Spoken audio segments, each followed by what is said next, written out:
सर्व भावांना ब्रदर्स डेच्या हार्दिक हार्दिक शुभेच्छा।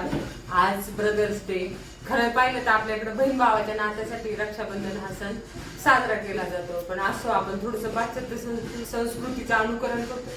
चांगली गोष्ट आहे, बदल हा झालाच पाहिजे, पण आज सगळ्यात महत्त्वाचा बदल आज आपल्याला कशामध्ये पाहिजे तर महिला संरक्षणामध्ये पाहिजे। आज कुठतरी भावांना तुमच्या बहिणींवर बऱ्यापैकी अत्याचार होते, अगदी लहान असो किंवा विवाहित असू दे, वेगवेगळ्या प्रकारचा अत्याचार त्यांच्यावरती होतो आहे। तर ह्याला वाचा फोडण्यासाठी ना भावांनो तुम्ही 100% सक्षम आहात, तुमच्या बहिणींना न्याय मिळवून देऊ शकतात, पण ह्याच्यासाठी तुम्हाला एक पाऊल उचलणं गरजेचं आहे आणि तुम्ही उचलावं ते पाऊल।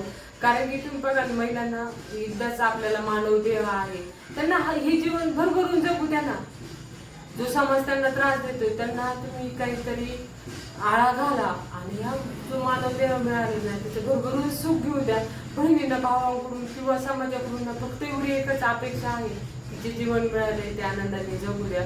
आणि माझी पण भावांना कळकळून विनंती आहे की जो सध्या महिलांवर अत्याचार होतोय ना त्याला तुम्ही कुठेतरी वाचा फोडा, अगदी लहान असो किंवा विवाहित असो सगळ्यांना न्याय मिळालाच पाहिजे। तोच खरं आपल्या रक्षाबंधन किंवा ब्रदर्स डे